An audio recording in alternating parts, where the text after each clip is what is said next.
قرآن کے احکام پہ بھی مجھ کو چلا دے، قرآن کے احکام پہ بھی مجھ کو چلا دے۔ الحمدللہ رب العالمین والصلاة والسلام علی سید الانبیاء والمرسلین، اما بعد فاعوذ باللہ من الشیطان الرجیم، بسم اللہ الرحمن الرحیم۔ محترم ناظرین اکرام، آپ دیکھ رہے ہیں پروگرام احکام قرآن۔ ہمارے مطالعے میں اس وقت یعنی پچھلے پروگرام سے سورہ یوسف، جو ایک قرآن پاک کی عظیم سورۃ مبارکہ ہے، یہ سورت ہے۔ اور جیسا کہ آپ جانتے ہیں کہ سورہ یوسف یا مکی جو صورتیں ہیں، سورہ یوسف بھی مکی ہے، ان مکی صورتوں میں احکام کی آیات نہ ہونے کے برابر ہیں۔ اللہ رب العزت نے ان صورتوں کے اندر توحید کو بیان فرمایا، رسالت کو بیان فرمایا، کفار کی سرکشی کو بیان فرمایا، پچھلی امتوں کے واقعات کو بیان کیا اور انبیاء علیہم السلام کے واقعات کو بھی بیان کیا۔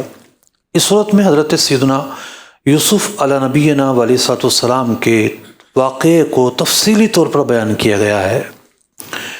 کچھ باتیں ایسی ہیں جو ہماری شریعت میں موجود ہیں، لیکن ان کا وجود پچھلی شریعتوں میں بھی تھا۔ جیسا کہ پچھلا جو پروگرام تھا ہمارا، وہاں آزاد انسان کی خرید و فروخت کے تعلق سے گفتگو ہوئی تھی۔ آج بھی ہم ایک ایسی بات کا تذکرہ کریں گے کہ جس بات کا ذکر جو ہے حضرت یوسف علیہ نبینا علیہ الصلوۃ والسلام کے دربار کے ایک شخص نے کیا۔ کہنے کو تو وہ 3 لفظ ہیں، انا بہ زعیم، لیکن فقہ اسلامی میں ایک پورا چیپٹر ہے جس کی طرف یہ الفاظ اشارہ کرتے ہیں۔ اگرچہ کہ وہ صورتیں جو مکی ہیں، اگرچہ کہ ان میں آیات احکام کم ہیں، جس طرح ہم نے سورہ نساء میں پڑھا، جس طرح سورہ بقرہ میں پڑھا، سورہ آل عمران میں تواتر کے ساتھ یعنی تسلسل کے ساتھ آیات احکام آتی رہیں۔ مکی جو صورتیں ہیں ان میں اس انداز کی آیات احکام تو نہیں ہیں، لیکن جو پچھلے امت کے واقعات قرآن پاک نے بیان کیے ہیں ان میں بھی چیدہ کچھ باتیں ایسی ہیں جن کا تعلق احکام سے ہے۔ تو بڑھتے ہیں آج کے موضوعات کی طرف۔ آج ہم کن موضوعات پر سب سے پہلے پروگرام کے سٹارٹ میں گفتگو کریں گے، ان کی فہرست ملاحظہ کرتے ہیں۔ جی، قرآن رہنما ہے، جنت کا راستہ ہے۔ موضوع کو سمجھانے کے لیے، تسلسل کو برقرار رکھنے کے لیے آیت نمبر 80 تک کا خلاصہ، اس پر پہلے ہم گفتگو کریں گے۔ جی، حضرت یوسف علیہ السلام کے بھائی کنعان سے مصر کیوں پہنچے، اس کا تذکرہ ہوگا۔ کون سی تدبیر اختیار کر کے حضرت یوسف علیہ السلام نے اپنے بھائی بنیامین کو روکا۔ جی، انا بہ زعیم، اس حصے سے کون سا فقہی موضوع ثابت ہو رہا ہے۔ جی، جو ہم ایگریمنٹس کرتے ہیں، کاروباری ایگریمنٹس، اس میں جو مختلف قسم کی گارنٹیاں لیتے ہیں، توثیق، گارنٹی کا معنی ہوتا ہے توثیق، تو معاہدوں میں امور توثیق کی اہمیت۔ جی، کفالت سے متعلق عمومی شرعی احکام، یہ ہمارے آج کے اس پروگرام کا بنیادی طور پر موضوع ہے، اور اس سے پہلے جو کچھ چیزیں بیان ہوئی ہیں وہ ایک سیاق کے طور پر اور ایک تمہید کے طور پر اور ایک پس منظر کے طور پر ہوں گی۔ آئیے بڑھتے ہیں پروگرام کے اگلے حصے کی طرف۔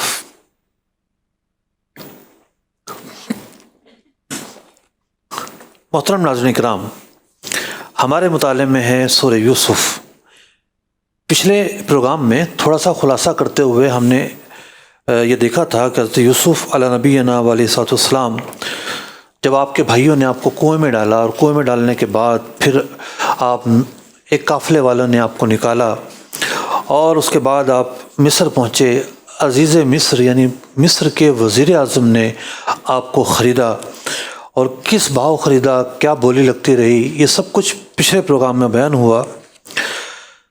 اس کے بعد قرآن پاک نے زلیخا کا واقعہ تفصیل سے بیان کیا ہے، اور وہ عورتیں جنہوں نے اپنے ہاتھ کاٹ لیے تھے ان کے واقعے کو، ان کے مکر کو تفصیل سے بیان کیا ہے۔ اور پھر حضرت یوسف علیہ نبینا علیہ السلام نے اللہ رب العزت کی بارگاہ میں یہ دعا کی کہ اے مالک کریم، اب مجھے جیل جانا چاہیے، میں اس ماحول میں کس طرح رہ پاؤں گا؟ یعنی پاکیزگی کو برقرار رکھنا، بہت سارے فتنوں سے بچنا، لہٰذا آپ جیل چلے جاتے ہیں۔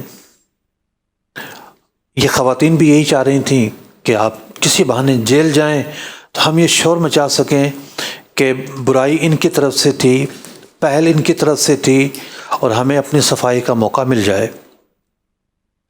آپ جیل چلے جاتے ہیں، اور جیل میں اب تک بات ہوئی عزیز مصر کی، یعنی مصر کے وزیر اعظم کی، لیکن ایک مصر کا بادشاہ بھی تھا۔ اس بادشاہ کے دو جو خدام ہیں، ایک ساقی تھا اس کو شراب پلانے والا، اور ایک جو خادم تھا وہ اس کا کچن سنبھالتا تھا۔ دو افراد بھی قید تھے۔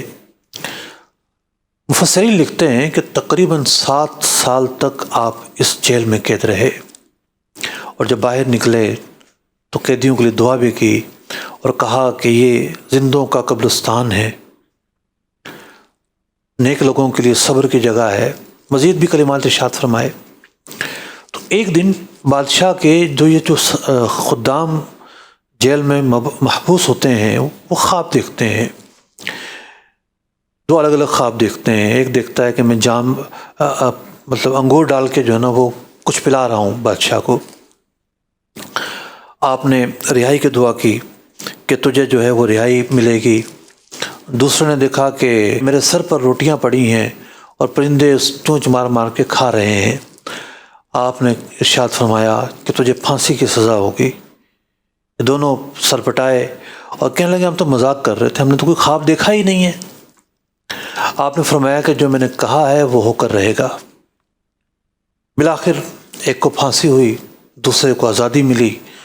بادشاہ جب آزادی ملی تو حضرت یوسف علیہ نبینا علیہ الصلوۃ والسلام نے اس سے فرمایا کہ تو بادشاہ کے پاس جا کر میری بے گناہی کا تذکرہ کرنا، یعنی آپ پر عورتوں نے الزام لگانے کی کوشش کی تھی، آپ بے گناہ تھے۔ اور بالآخر آپ جیل پہنچے، 7 سال ہو گئے، وہ شخص بھی جا کر بھول گیا، دنیا میں جا کے مصروف ہو گیا۔ اس کے بعد مصر کا بادشاہ ایک خواب دیکھتا ہے۔ وہ یہ خواب دیکھتا ہے کہ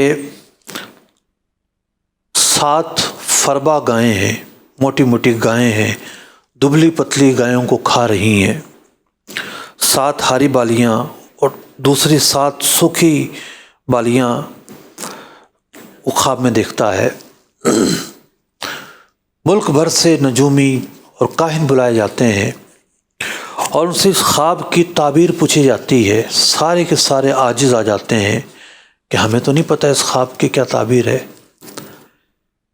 پھر جا کر بادشاہ کے اس خادم کو یاد آتا ہے کہ جیل میں میری کسی سے ملاقات ہوئی تھی، میری رہائی کا مژدہ انہوں نے ہی سنایا تھا اور انہوں نے تعبیر بتائی تھی میں دوبارہ بحال ہو جاؤں گا۔ چنانچہ وہ بادشاہ سے ذکر کرتا ہے کہ اس طرح جیل میں ایک آدمی ہے، آپ کہیں تو میں اس سے تعبیر پوچھ کر آؤں۔ وہ شخص حضرت یوسف علیہ السلام کے پاس آتا ہے اور آ کر بادشاہ کا خواب بیان کرتا ہے۔ آپ خواب کی تعبیر بیان کرتے ہیں کہ 7 سال تک خوب خوشحالی ہوگی اور خوشحالی کے بعد پھر 7 سال تک قحط سالی ہوگی، اور اس قحط سالی سے کس طرح بچنا ہے اس کا طریقہ بھی بیان فرمایا۔ خواب جا کر بادشاہ کو سنایا گیا، بادشاہ کو قدر اطمینان حاصل ہوا کہ واقعی میرے خواب کی یہی کچھ تعبیر ہو سکتی ہے۔ اس نے کہا کہ جس نے خواب بیان کیا ہے میں خود اس سے خواب کی یہ تعبیر سننا چاہتا ہوں۔ وہ خادم دوبارہ آتا ہے اور عرض کرتا ہے کہ بادشاہ کے پاس آپ خود چلیں۔ قال الملک ائتونی بہ فلما جاءہ الرسول قال ارجع۔ حضرت یوسف علیہ السلام فرماتے ہیں کہ تم لوٹ جاؤ الی ربک۔ عربی میں لفظ رب جو ہے یہ مالک کے لیے بھی آتا ہے، آقا کے لیے بھی آتا ہے۔ ہم کہتے ہیں نا سورہ فاتحہ میں الحمدللہ رب العالمین، اللہ تعالیٰ پالنے والا ہے، تو ایک لفظ ہے لیکن ایک سے زیادہ جگہوں پہ اس کا استعمال ہے۔ بعض لوگ کچھ الفاظوں کو دیکھ کر بڑے شرک کے فتوے دیتے ہیں کہ داتا بول دیا تو شرک ہو گیا، فلاں بول دیا تو شرک ہو گیا۔ رب کتنا معروف جملہ ہے۔ آپ فرماتے ہیں اپنے رب کی طرف لوٹ جاؤ، یعنی اپنے مالک کی طرف لوٹ جاؤ، اور اس سے کہو وہ جو عورتوں نے مجھ پر الزام لگایا تھا، انگلی کاٹنے والی عورتوں نے، پہلے ان کا معاملہ حل ہوگا، وہ اپنی غلطی تسلیم کریں، میری برات ثابت ہو، پھر میں باہر آؤں گا۔ بادشاہ عورتوں کو بلواتا ہے، معاملہ کلیئر ہوتا ہے، وہ اعتراف کرتی ہیں کہ ہم سے غلطی ہوئی تھی۔ چنانچہ حضرت یوسف علیہ السلام اللہ رب العزت کا شکر ادا کرتے ہوئے اس موقع پر بھی آپ نے عاجزی کے کلمات ارشاد فرمائے۔ آپ فرماتے ہیں وما ابرئ نفسی ان النفس لامارۃ بالسوء، میں اپنے نفس کو بے قصور نہیں پاتا، یعنی نفس تو انسان کو دبانا پڑتا ہے، نفس کو تو کنٹرول کرنا پڑتا ہے۔ ان النفس لامارۃ بالسوء، کہ نفس تو برائی کا حکم دینے والا ہے، الا ما رحم ربی، اصل تو یہ ہے کہ میرے رب نے مجھے محفوظ رکھا، میری عفت، میری پاکیزگی، میرے دامن کی صفائی اللہ کی رحمت سے ہے۔ اس موقع پر بھی آپ عاجزی کے کلمات ارشاد فرماتے ہیں، اور اس کے بعد بادشاہ کے پاس آتے ہیں۔ آپ کو تو خواب کا تھوڑا سا حصہ بتایا گیا تھا، لیکن آپ پورا خواب بیان کر دیتے ہیں، تم نے خواب یہ دیکھا ہے، اور اس خواب کی تعبیر یہ ہے۔ بادشاہ بڑا حیران کہ میں نے تو خواب ہی بیان نہیں کیا، یہ کیسی ہستی ہیں کہ انہوں نے تو مجھے پورا خواب بھی بیان کر دیا میرے سامنے، اور پھر تعبیر بھی بیان کر رہے ہیں۔ بادشاہ نے اس تعبیر پر آپ سے مکمل اور جامع انداز کی گفتگو کی کہ جو قحط پڑنے والا ہے اس سے بچت کس طرح کی جائے۔ آپ فرماتے ہیں کہ ایک تو لوگوں پر خمس مقرر کر دو کہ جو لوگ کھیتیاں اگائیں گے وہ سرکاری خزانے میں اور بیت المال میں بھی جمع کروائیں گے، لہٰذا ایک بڑا حصہ جو ہے وہ ایک الگ ہوتا رہے گا۔ دوسرا یہ کہ لوگوں سے اناج، جو زائد اناج ہے وہ خریدنا شروع کر دو، اور لوگوں سے یہ کہو کہ ضرورت کی مقدار میں اناج استعمال کریں، اور اس کے علاوہ بالیوں میں ہی رہنے دیں۔ اور حکومت نے بھی اناج کو ذخیرہ کرنا شروع کر دیا۔ ایک تدبیر آپ کی تھی، 7 سال تک اناج ذخیرہ ہوتا رہا، اور پھر 7 سال کے بعد قحط پڑنا شروع ہو گیا۔ حضرت یوسف علیہ نبینا علیہ السلام اس بادشاہ سے فرماتے ہیں قال اجعلنی علی خزائن الارض، کہ یہ بادشاہت کے جو خزانے ہیں اب میرے حوالے کر دو۔ انی حفیظ علیم، کہ بے شک میں حفاظت کرنے والا بھی ہوں اور علم والا بھی ہوں، معیشت کو سنبھالنے کا علم ہے مجھے۔ یعنی معیشت کے، بادشاہی کے دو، یعنی حکمرانی کے 2 عظیم اصول یہاں پر بیان ہوئے، ایک دیانت اور دوسرا تدبر، کہ معیشت کا علم ہی نہ ہو، اور جس طریقے سے حضرت یوسف علیہ نبینا علیہ السلام نے قحط میں پڑی ہوئی معیشت کو سنبھالا، وہ یقیناً آپ کا معجزہ تھا۔ آپ یعنی لوگوں کے پاس اناج ختم ہونا شروع ہو گیا، لوگوں نے اناج ذخیرہ کیا تھا، اور پہلا سال جب آیا تو وہ ذخیرہ ختم ہو گیا، بازار خالی ہو گئے۔ لوگ حضرت یوسف علیہ السلام جو کہ بادشاہ نے اپنے نائب بنا دیے تھے، آپ کے پاس آتے اور درہم و دینار کے بدلے اناج خریدتے۔ اگلا سال آیا تو درہم و دینار ختم ہو گئے۔ اس کے بعد لوگوں نے اپنے خزانے خالی کیے، جو زیورات اور جواہر ان کے پاس تھے ان کے بدلے اناج خریدا پورا سال۔ تیسرے سال وہ بھی ختم ہو گیا، تو تیسرا سال جب شروع ہوا تو جو مال مویشی تھے وہ مال مویشی دے دے کے لوگ اناج خریدتے رہے پورا سال۔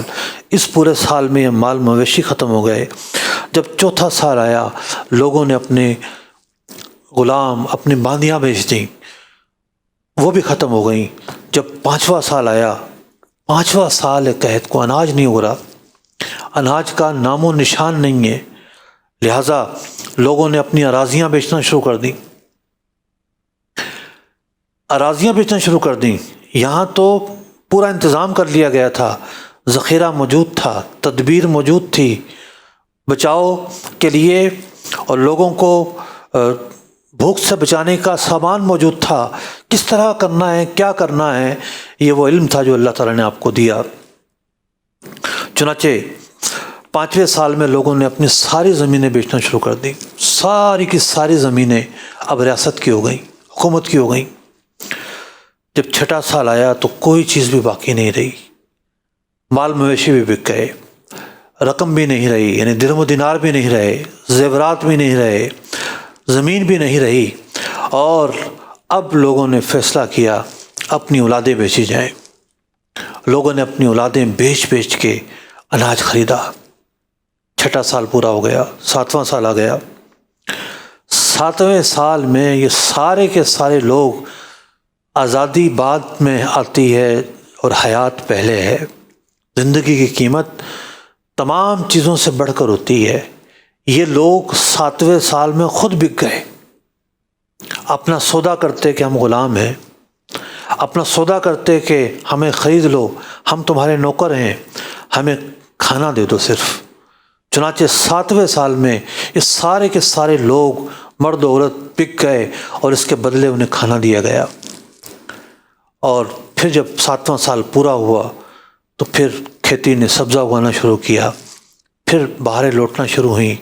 حضرت یوسف علیہ نبینا علیہ السلام نے لوگوں کے سارے مال و اسباب واپس لوٹا دیے، ان کی جاگیریں، ان کے زیورات، ان کے درہم و دینار، ان کی اولادیں، ان کے مویشی، اور خود انہیں بھی غلامی سے آزاد کر دیا۔ اس کے بعد یہ ہوا کہ جو وزیر اعظم تھا اس کا بھی انتقال ہوا، زلیخا اس کی بیوی تھی، وہ بیوہ ہوئی، اور پھر حضرت یوسف علیہ السلام کی شادی حضرت زلیخا سے ہوتی ہے۔ آپ توبہ بھی کرتی ہیں اور آپ کی غلامی میں آ جاتی ہیں۔ تو بعض علماء نے لکھا کہ وہ تاحال کمانی تھیں، اولاد بھی پیدا ہوتی ہے۔ اور بڑی حکمتیں ہیں اس میں۔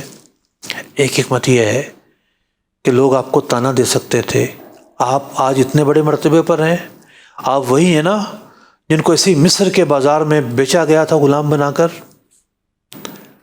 اللہ تعالیٰ کے معاملات ہیں، اللہ تعالیٰ کی خفیہ تدبیریں ہیں۔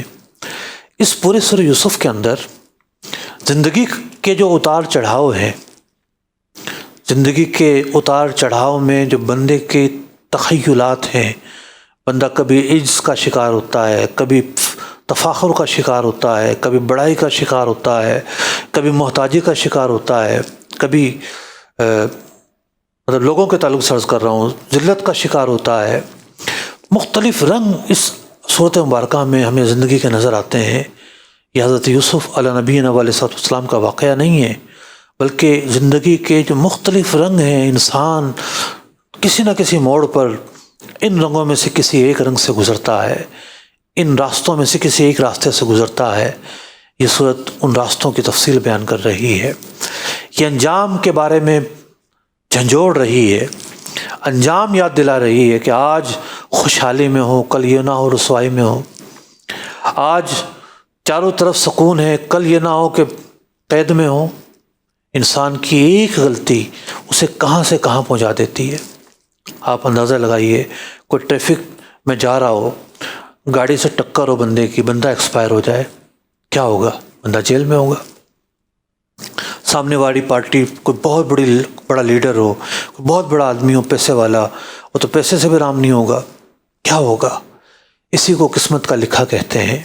بعض اوقات انسان کی تدبیر پر انسان کی تقدیر غالب آ جاتی ہے۔ اللہ تعالیٰ کی خفیہ تدبیر سے پناہ مانگنا چاہیے۔ یہ تو تھا ایک قحط کا پس منظر، کس طرح قحط پڑا۔ ابھی اسی قحط، چلو قحط تو دور ہو گیا، لیکن ابھی ایک پورا واقعہ باقی ہے۔ اس قحط کے عالم میں حضرت یوسف علیہ نبینا علیہ السلام کو تو 40 برس ہو چکے تھے کنویں سے نکالے جانے کے بعد۔ آپ کے والد ماجد اپنے گھر میں تھے۔ مصر ایک الگ ملک تھا، کنعان ایک الگ علاقہ تھا، مصر میں نہیں آتا تھا۔ آپ کے والد ماجد اپنے علاقے میں تھے۔ آپ کے جو بھائی تھے پچھلی دفعہ تفصیل سے تذکرہ ہوا 10 بھائی آپ کے سوتیلے تھے، ایک بھائی آپ کے سگے بھائی تھے، ان کا نام تھا حضرت بنیامین، اور وہ حضرت یعقوب علیہ نبی علیہ السلام کے مخلص تھے۔ حضرت یعقوب علیہ السلام حضرت اسحاق علیہ السلام کے بیٹے ہیں، اور حضرت اسحاق حضرت ابراہیم علیہ السلام کے بیٹے ہیں۔ یوں حضرت یوسف علیہ السلام حضرت ابراہیم علیہ السلام کے پڑ پوتے ہیں۔ تو جب قحط واقع ہوا تو صرف مصر میں قحط واقع نہیں ہوا تھا، بلکہ یہ قحط قنان تک اور کئی قریب کے ملکوں تک پھیل چکا تھا۔ اب لوگوں کو پتہ چلا کہ مصر کا جو بادشاہ ہے اس کے پاس اناج کے بہت بڑے ذخائر موجود ہیں۔ اس بادشاہ کے پاس اگر جائیں کچھ مال و اسباب لے کر تو وہ ایک اونٹ اناج کا بھر کے دے دیتا ہے۔ چنانچہ 10 کے 10 بھائی اناج لینے کے لیے مصر آتے ہیں۔ حضرت بنیامین علیہ السلام وہ حضرت یعقوب علیہ السلام کے پاس رک جاتے ہیں۔ جب یہ آتے ہیں دربار مصر میں پہنچتے ہیں، حضرت یوسف علیہ نبی علیہ السلام انہیں پہچان لیتے ہیں اور پوچھتے ہیں جا اخوۃ یوسف فدخلوا علیہ، حضرت یوسف علیہ السلام کے بھائی آئے، فعرفہم، آپ نے تو پہچان لیا، وہم لہو منکرون، 40 سال کا وقت گزر چکا تھا، ان کے گمان میں نہیں تھا کہ جسے ہم کنویں میں پھینک کر آئے تھے وہ آج مصر کا بادشاہ ہوگا۔ بھائیوں نے تو پہچانا ہی نہیں، تو وہم گمان میں بھی نہیں تھا ان کے کہ یہ اس وقت بادشاہ ہوں گے۔ اور ایک اونٹ سب کے لیے تیار کر دیا گیا۔ تو آپ نے پوچھا ان سے کہ تم کتنے بھائی ہو؟ کہنے لگے ہم 11 بھائی ہیں۔ کہا 11واں کہاں ہے؟ کہا کہ وہ تو ہمارے والد کے پاس ہے۔ تو آپ نے فرمایا کہ اچھا، اگلی مرتبہ اگر تم دوبارہ آئے اناج مانگنے کے لیے، اناج تو خود بیچا جاتا ہے، کچھ نہ کچھ مال لے کر دیا جاتا ہے، لیکن اگلی مرتبہ آپ کو نہیں ملے گا، اپنے بھائی کو لانا پڑے گا۔ تو انہوں نے وعدہ کیا کہ ہم اپنے والد کو منائیں گے، کیونکہ انہیں یہ بھائی اب بڑا پیارا ہے، ہمارا ایک بھائی تو پہلے بچھڑ چکا ہے، وہ اس بھائی کو دور نہیں ہونے دیتے۔ بالآخر جب وہ واپس جانے لگے تو جو چیزیں اور سامان لے کر وہ آئے تھے اناج خریدنے کے لیے، آپ نے اپنے خادم سے کہا کہ ان سے آنکھیں چرا کے، ان سے چھپا کے وہ سب چیزیں ان کے اناج میں چھپا دو تاکہ ان کو پتہ نہ چلے۔ جس مال کے بدلے انہوں نے اناج خریدا وہ ساری کی ساری چیزیں ان کے اناج میں چھپا دی گئیں۔ یہ احسان کی ایک صورت تھی۔ قحط پڑا ہوا ہے، یہ لوگ آزمائش میں ہیں، یہ مال جو یہاں چھوڑ کر جائیں گے اچھا ہے، جب گھر جا کے پتہ چلے گا تو کسی اور کام میں لے آئیں گے، کسی اور مصرف میں لے آئیں گے، ان کی بنیادی ضرورتیں پوری ہو جائیں گی۔ تھے تو آپ کے بھائی، ٹھیک ہے والدہ ایک نہیں تھی لیکن والد تو ایک تھے۔ اور اس سے یہ بھی پتہ چلتا ہے کہ رشتہ داروں کے ساتھ جب احسان کیا جائے تو ان کے ساتھ احسان اس انداز میں کرنا ہے کہ عزت نفس کا خیال رکھا جائے۔ تو آپ نے اس بات کو پسند نہ کیا کہ اگر یہ چیزیں واپس لوٹاؤں گا تو یہ لوگ مروت کی وجہ سے ہو سکتا ہے واپس کر دیں، تو یہ چھپا کر واپس کر دیا گیا۔ چنانچہ فلما رجعوا الى ابيهم قالوا يا ابانا منع منا القيل فارسل معنا اخانا نقتل وانا له لحافظون، ہمیں پورا مال دیا گیا ہے، اب اگلی دفعہ آپ ہمارے بھائی کو بھیجیے اور ان کے ساتھ ہم لوگ جائیں گے۔ اور جب انہوں نے مال و اسباب کھولا، ولما فتحوا متاعهم وجدوا بضاعتهم، تو دیکھا کہ جس چیز کے بدلے انہوں نے سودا کیا تھا وہ بھی اس کے اندر ہے۔ اللہ اکبر، اور زیادہ اعتماد بڑھا ان کا۔ اور اس کے بعد بمشکل راضی کیا اپنے والد ماجد کو کہ آپ انہیں بھیج دیں، ہم یقین دلاتے ہیں کہ انہیں کچھ نہیں ہوگا، ہم کوئی نقصان نہیں پہنچائیں گے۔ قال لن ارسلہ، میں تمہارے ساتھ نہیں بھیجوں گا، معکم حتی تؤتونی موثقا، یہاں تک کہ تم مجھے کامل یقین نہ دلاؤ، من اللہ لتاتننی، کہ تم ضرور لے کر آؤ گے بِہِ إِلَّا أَن يُحَاطَ بِكُمْ، سوائے اس کے کہ کوئی ناگہانی چیز واقع ہو جائے۔ وہ کہنے لگے کہ ہمیں اللہ کی قسم ہے ہم ضرور انہیں واپس لے کر آئیں گے۔ حضرت یعقوب علیہ نبینا علیہ الصلوۃ والسلام ارشاد فرماتے ہیں قال یا بنی، اے میرے بیٹو، لا تدخلوا من باب واحد، تم 11 جا رہے ہو۔ مصر کے بہت سارے دروازے ہیں، ایک دروازے سے 11 کے 11 داخل نہ ہونا۔ گئے تو یہ پہلے بھی تھے، لیکن پہلے لوگوں کو پتہ نہیں تھا کہ یہ بھائی ہیں۔ اب تو پتہ ہے، لوگ جانتے ہیں کہ یہ بھائی ہیں۔ جب لوگوں کی نگاہ ایک ساتھ تم پر پڑے گی، یہ نہ ہو نظر لگ جائے۔ سارے کڑیل جوان ہیں، سارے خوبصورت ہیں، اور ایک باپ کے بیٹے ہیں، دھچکا لگتا ہے۔ تو یہ ایک ترغیب ہے۔ بعض مواقع پر اللہ تعالیٰ کی نعمتیں چھپائی جاتی ہیں، مال و اسباب بھی بعض مواقع پر چھپانے کی اس کی اہمیت ہے۔ نظر کا لگنا حق ہے، یہ اس آیت مبارکہ سے ثابت ہو رہا ہے۔ آپ فرماتے ہیں وَادْخُلُوا مِنْ أَبْوَابٍ مُتَفَرِّقَةٍ، مختلف دروازوں سے داخل ہونا ہے۔ وَمَا أُغْنِي عَنْكُم مِّنَ اللَّهِ مِنْ شَيْءٍ، اور بے شک تمہیں اللہ سے کوئی بچا نہیں سکتا۔ ان الحکم الا للہ، جو اللہ نے لکھا ہے وہ تو آنا ہی ہے، لیکن بات یہ ہے علیہ توکلت وعلیہ فلیتوکل المتوکلون، اور ہم اسباب اختیار کر کے اللہ پر بھروسہ کرتے ہیں۔ ہم اہل توکل ہیں، اللہ ہی پر بھروسہ کرتے ہیں، لیکن ضمنی طور پر بات یہ ہے کہ اسباب اختیار کرنے کی بھی اہمیت ہے۔ چنانچہ وہ جاتے ہیں، حضرت یوسف علیہ السلام کے بھائی حضرت بنیامین بھی ساتھ ہوتے ہیں۔ کھانے کا وقت آتا ہے، اور جب کھانے کا وقت آتا ہے تو حضرت یوسف علیہ نبینا علیہ السلام دو کر کے ان کو دسترخوان پہ بٹھا دیتے ہیں۔ 11 تھے، یہ 2 کی جوڑی جب بنی تو 10 بیٹھ گئے، ایک رہ گئے۔ تو وہ کہتے کہ میرا بھائی یوسف ہوتا تو آج میں ان کے ساتھ بیٹھتا۔ اللہ اکبر۔ آپ فرماتے ہیں کہ میں تمہارا بھائی ہوں۔ کہنے لگے کہ آپ سے بڑھ کر کوئی احسان کرنے والا نہیں، لیکن میرے بھائی تو بن سکتے ہو، لیکن حضرت یعقوب علیہ السلام کا بیٹا کون بنے گا، ان کا چہیتا کون بنے گا؟ حضرت یوسف علیہ نبینا علیہ السلام اپنے اس بھائی کو اعتماد میں لیتے ہوئے بتا دیتے ہیں کہ میں یوسف ہوں، اور ان پر بے خودی طاری ہوتی ہے، کوئی یقین نہیں آتا۔ بالآخر اعتماد کرنا پڑتا ہے۔ کہنے لگے کہ میں اب آپ کو نہیں چھوڑوں گا۔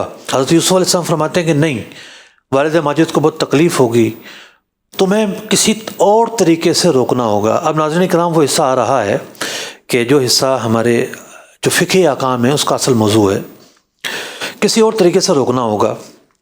چنانچہ ہوتا یہ ہے کہ یہ پایا تھا کہ ایک اور بھائی آئے گا تو ایک اور اونٹ مل جائے گا، کچھ یہ مال و اسباب لے کر آئے تھے جس کے بدلے انہوں نے اناج خریدا، اور اب 11 کے 11 اونٹ تیار کیے گئے۔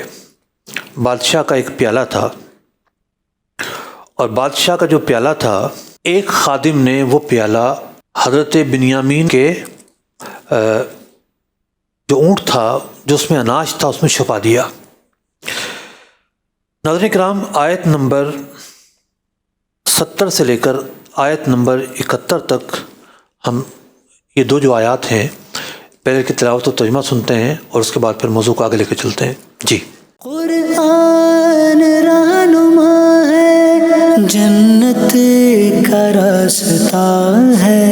فلما جہزهم بجہازهم جعل السقاية في رحل أخيه ثم أذن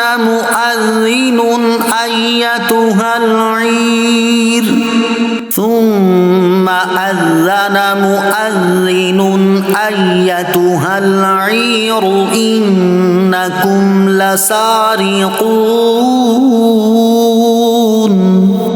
ترجمہ کنز ایمان۔ پھر جب ان کا سامان مہیا کر دیا، پیالہ اپنے بھائی کے کجاوے میں رکھ دیا، پھر ایک منادی نے ندا کی، اے قافلے والو، بے شک تم چور ہو۔ قالوا وأقبلوا عليهم ماذا تفقدون۔ ترجمہ کنز ایمان۔ بولے اور ان کی طرف متوجہ ہوئے، تم کیا نہیں پاتے؟ چنانچہ پیالہ تو ان کے اناج میں رکھ دیا گیا تھا، اور خادم ایک آتا ہے، وہ آ کے پکارتا ہے تم چور ہو، کیونکہ وہ پورے واقعے سے بے خبر تھا، کوئی خلاف واقع بات اس کے گمان میں نہیں تھی۔ حضرت یوسف علیہ السلام اور آپ کے بھائی بنیامین، آپ دونوں کے درمیان یہ معاملہ تھا، تیسرے بندے کو نہیں پتہ تھا۔ قالوا واقبلوا علیہم ماذا تفقدون، کہنے لگے تم لوگ کیا ڈھونڈ رہے ہو؟ اللہ اکبر۔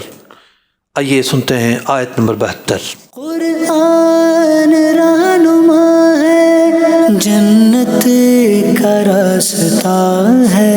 قالوا نفقد صواع الملك ولمن جاء به حمل بعير وأنا به زعيم۔ ترجمہ کنز ایمان۔ بولے بادشاہ کا پیمانہ نہیں ملتا، اور جو اسے لائے گا اس کے لیے ایک اونٹ کا بوجھ ہے، اور میں اس کا ضامن ہوں۔ وَلِمَنْ جَاءَ بِهِ حِمْلُ بَعِيرٍ، ایک اناج سے لدا ہوا اونٹ اس کو ملے گا جو یہ پیمانہ لائے گا۔ منادی یہ ندا کر رہا ہے۔ اس سے پہلے کہ میں اس موضوع کو کمپلیٹ کروں، اس کے بعد یہ ہوتا ہے کہ حضرت یوسف علیہ السلام اپنے اس بھائی کو روک لیتے ہیں، اور پھر یہ جاتے ہیں، حضرت ایک دفعہ دوبارہ اناج خریدنے آتے ہیں، پھر وہ بھائی پہچان لیتے، یعنی حضرت یوسف علیہ السلام کچھ اس انداز کا اظہار کرتے ہیں کہ بھائی پہچان لیتے ہیں، اور پھر کچھ سالوں کے بعد یہ بھائی دوبارہ جاتے ہیں فوراً حضرت یعقوب علیہ السلام کے پاس کرتا لے کر، اور وہی بھائی کرتا لے کر جاتا ہے جو آپ کا کرتا اس وقت لے کر گیا تھا، یہودا اس کا نام تھا، کہ جب آپ کو کنویں میں ڈالا تھا کہ میں لے کر جاؤں گا۔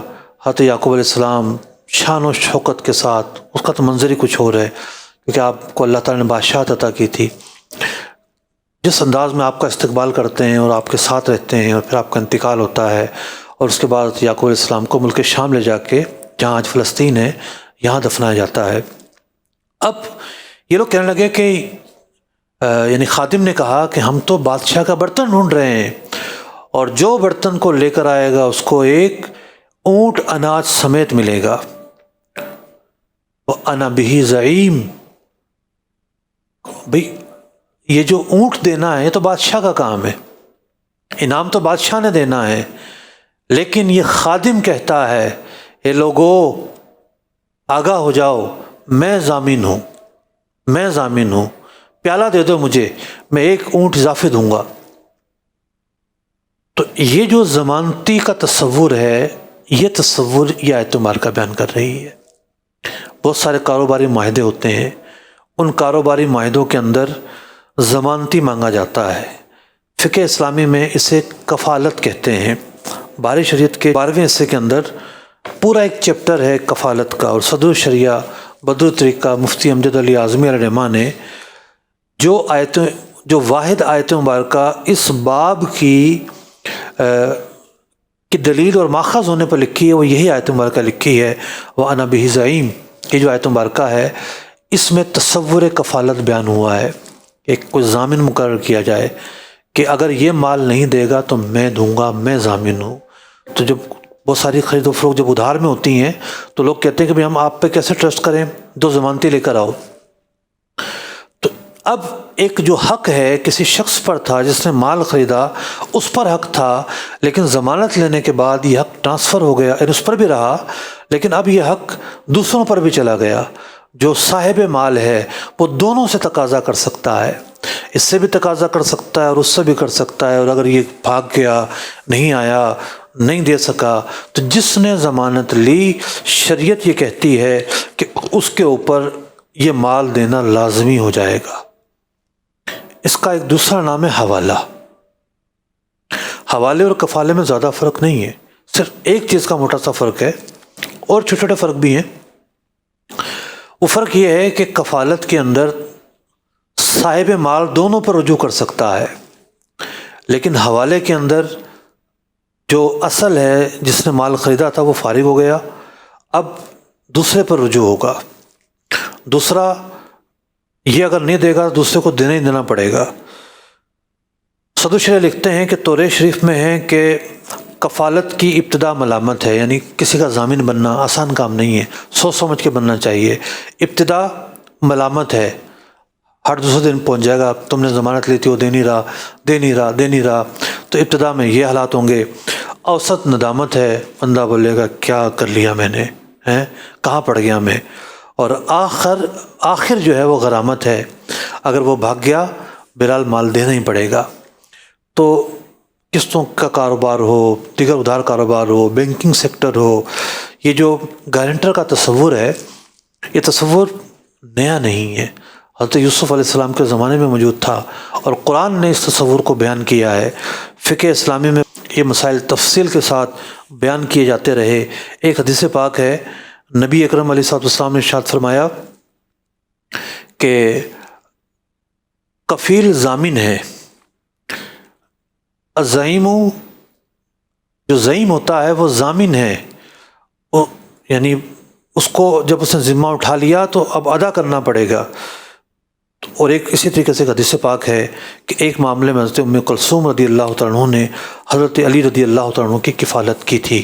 یعنی کفالت کے دو معنی مشہور ہیں، ایک کفالت ہوتی ہے کسی کی پرورش کرنا، یہ وہ کفالت نہیں ہے یہاں پر، اس کا معنی ہے کسی کا ضامن بننا، گارنٹر بننا. تو جو معاہدے ہیں ان معاہدوں کے اندر ویسے تو شرط رکھنا منع ہے، لیکن کچھ شرطیں ایسی ہوتی ہیں جس کا عقد تقاضا کرتا ہے. مثال کے طور پر کوئی ادھار مال خریدتا ہے تو آپ کہیں کہ کتنے دن میں واپس کرو گے؟ 6 مہینے میں کروں گا. کہا ٹھیک ہے 6 مہینے میں کرنا پڑے گا، یہ بھی ایک شرط ہوئی. اسی طریقے سے کوئی نقد مال خریدتا ہے تو بیچنے والا مال ہی نہ دے، پیسے دو پہلے پھر دوں گا، یہ اس کا حق ہے. یہ شرط عقد کے موافق ہے، عقد کے تقاضے کے مطابق ہے. اسی طریقے سے اگر مال بیچنے والا شرط لگاتا ہے گارنٹر کی، یہ شرط بھی عقد کے تقاضے کے مطابق ہے. اسے ایک عقد مطلب کہ اسے طریقہ توثیق کہتے ہیں. 3 چیزیں ایسی ہیں جو گارنٹی کے طور پر اپنائی جاتی ہیں، حوالے کا طریقہ، کفالت کا طریقہ، اور ایک اور چیز ہے اس کا نام ہے رہن، کہ بھئی میں اپنا مال ادھار میں کیوں بیچوں تمہیں، میرے پاس کوئی قیمتی چیز رکھو تاکہ تم اگر پیسے نہ دے پاؤ تو میں تمہاری چیز بیچ کر اپنے پیسے لے سکوں. جو پلیج سسٹم ہے، جو رہن کا جو نظام ہے، یہ بھی اسی تصور کا حصہ ہے. تو انا بھی زعیم 3 الفاظ ہیں لیکن اس کے پیچھے پورا ایک جہان آباد ہے. تو ہمارا یہ پروگرام بطور خاص فقہی احکامات کو لے کر ہوتا ہے. تو حضرت یوسف علیہ السلام کے واقعے کے ضمن میں ایک تصور، ایک کانسیپٹ کا ذکر ہوا، اور یہ تصور اور کانسیپٹ یعنی قرآن کا ایک اصول ہے کہ جو پچھلی امتوں کے معاملات ہوں جن کا ذکر قرآن کرے اور وہ ہماری شریعت میں منسوخ کے طور پر انہیں رد نہ کیا گیا ہو تو وہ تصورات کو اپنایا جائے گا. احکام کے معاملے میں ان کو ریجیکٹ نہیں کیا جاتا، ان کو اپنایا جاتا. اور ہم دیکھتے ہیں کہ پیارے آقا علیہ الصلوۃ والسلام نے خود اس کے احکام بیان کیے ہیں اور اس کی اہمیت بیان کی ہے. تو لہٰذا یہ جو تصور ہے گارنٹی لینے کا تصور، اب اس کے اندر بہت ساری جو ہے نا وہ عجیب و غریب چیزیں بھی ہوتی ہیں، جہالت کے بھی مظاہرے ہوتے ہیں. اس کے اپنے، جب یہ فقہ اسلامی کا ایک چیپٹر بن گیا تو اس کے اپنے اصول و ضوابط ہیں، اس کے اپنے طریقے ہیں. یہ جو ہمارا بینکنگ سسٹم چل رہا ہے پورا کا پورا حوالے پہ چل رہا ہے. ایک تو حوالہ ہوتا ہے نا، جو حوالہ منڈی غیر قانونی، اس کی بات نہیں کر رہا ہوں میں.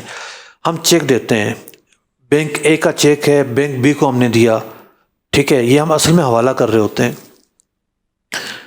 کہ بھئی یہ حوالہ کرے گا اس سے جا کے لے لو. یا ہم اپنا ڈیبٹ کارڈ لے کے جاتے ہیں، دکاندار سے چیز خریدتے ہیں اور ڈیبٹ کارڈ سوائپ کرتے ہیں، وہ دے گا. کون دے گا؟ ہمارا بینک دے گا پیسے. چیز ہم نے خریدی دکاندار سے، بڑے سپر اسٹور سے، کارڈ ہم نے سوائپ کیا، ہمارے اپنے پیسے تھے، ڈیبٹ کارڈ تھا، دے گا کون؟ وہ دے گا. تو یہ ایک الیکٹرانک معاہدہ ہو گیا آٹومیٹکلی. معاہدہ تو پہلے سے ہوتا ہے کہ ہم مشین رکھ رہے ہیں، آپ کا کسٹمر آئے گا آپ کے بینک کا اور ہم جو ہے نا اس کو مال ادھار بیچیں گے، پیسے ہم آپ سے لیں گے. تو یہ بھی ایک جدید طریقہ ہے حوالے کا کہ مال ہم اس سے خریدتے ہیں، ہمارا حوالہ بینک لے لیتا ہے اور پھر بینک جو ہے کسٹمر کو ہم سے پیسے لے کر ادا کرتا ہے. وہ سپر اسٹور والا اب ہم سے نہیں مانگتا، ہم فارغ ہو گئے. جب پرچی پر سائن کیا تو ہم بالکل فارغ ہو گئے.